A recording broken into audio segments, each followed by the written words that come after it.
In 1830, only a few miles away from what is now the great city of Cincinnati, Ohio, lay a huge and almost endless forest.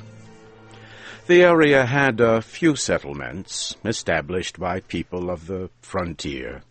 Many of them had already left the area for settlements further to the west, but among those remaining was a man who had been one of the first people to arrive there.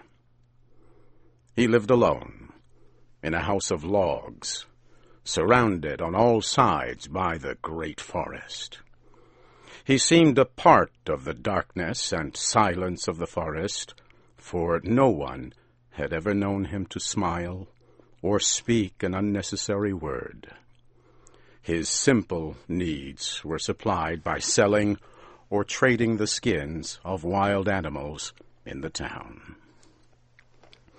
His little log house had a single door.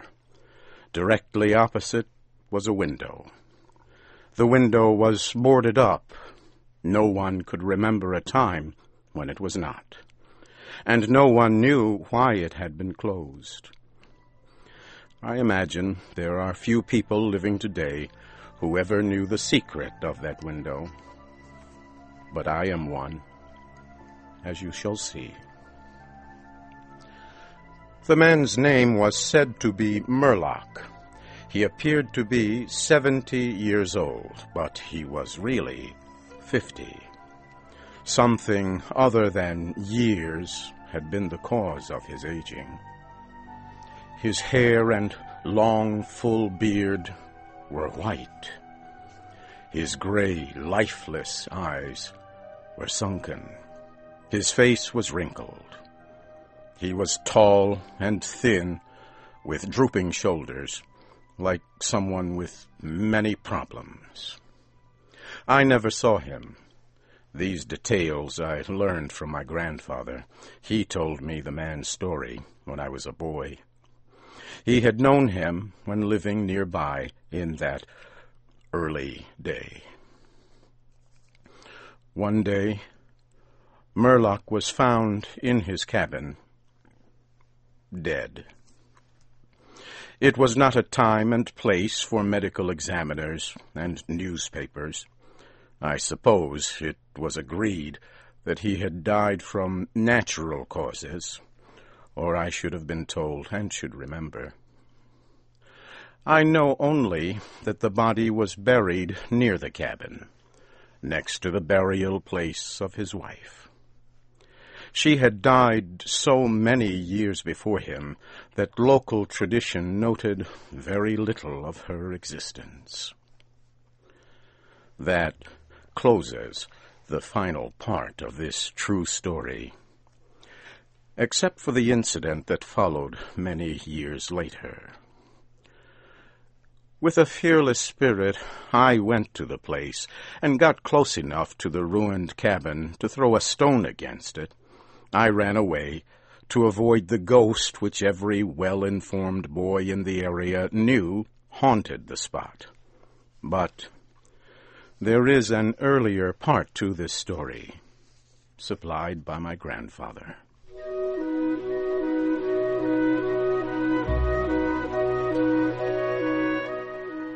When Murlock built his cabin, he was young, strong, and full of hope.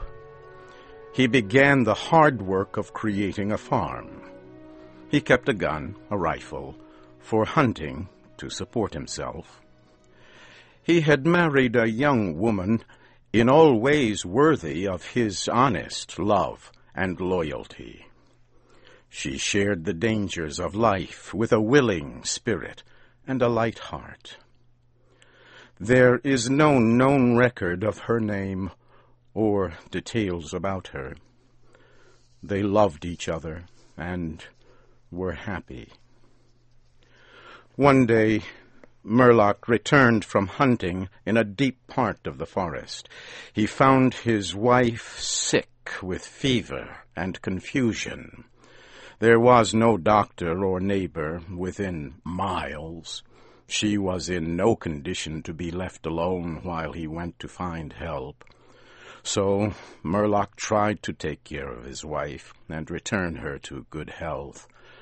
But at the end of the third day, she fell into unconsciousness and died. From what we know about a man like Murlock, we may try to imagine some of the details of the story told by my grandfather. When he was sure she was dead, Murlock had sense enough to remember that the dead must be prepared for burial. He made a mistake now and again while performing this special duty. He did certain things wrong, and others which he did correctly were done over and over again.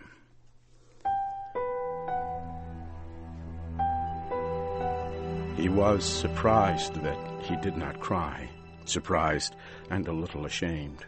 Surely it is unkind not to cry for the dead. "Tomorrow," he said out loud, "I shall have to make the coffin and dig the grave, and then I shall miss her when she is no longer in sight. But now, she is dead, of course.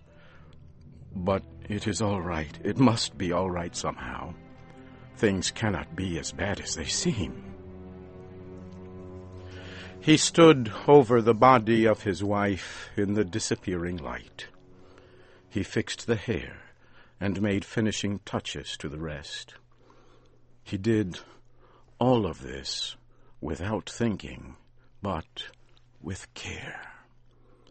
And still through his mind ran a feeling that all was right, that he should have her again as before, and everything would be explained. Murlock had no experience in deep sadness. His heart could not contain it all. His imagination could not understand it. He did not know he was so hard struck. That knowledge would come later and never leave.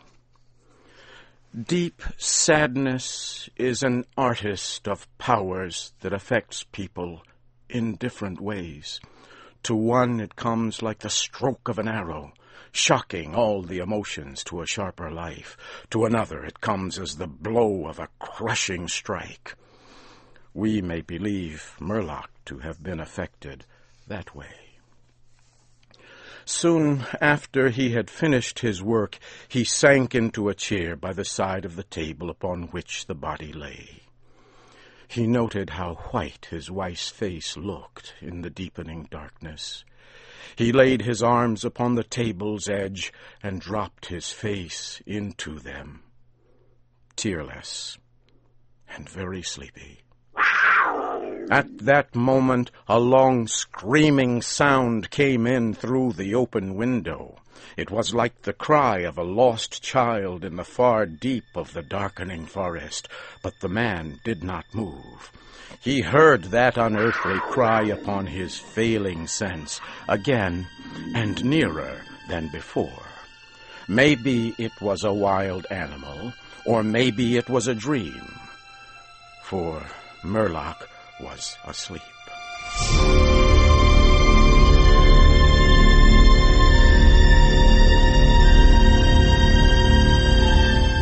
Some hours later, he awoke, lifted his head from his arms, and listened closely. He knew not why. There, in the black darkness by the side of the body, he remembered everything without a shock. He strained his eyes to see he knew not what. His senses were all alert. His breath was suspended. His blood was still as if to assist the silence. Who, what had awakened him, and where was it? Suddenly the table shook under his arms. At the same time he heard, or imagined he heard, a light, soft step, and then another.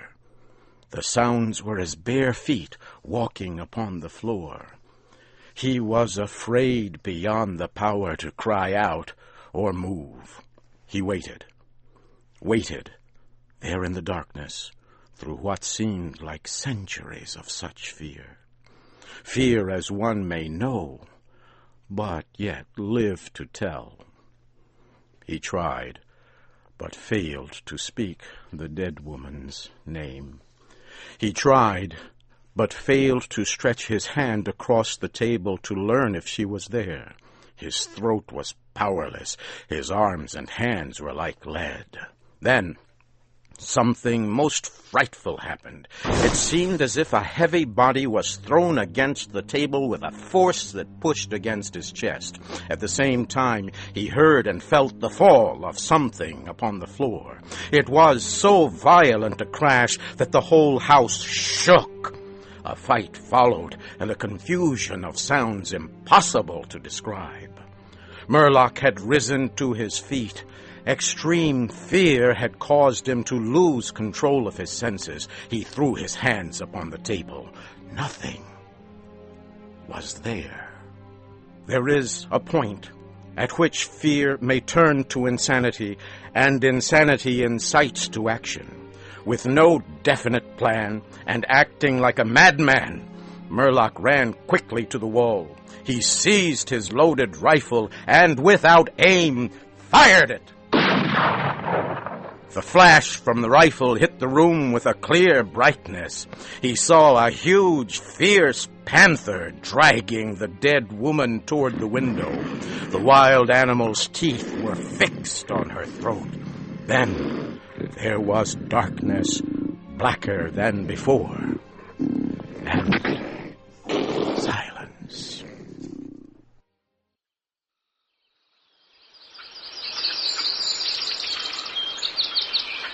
When he returned to consciousness, the sun was high, and the forest was filled with the sounds of singing birds. The body lay near the window, where the animal had left it when frightened away by the light and sound of the rifle. The clothing was ruined.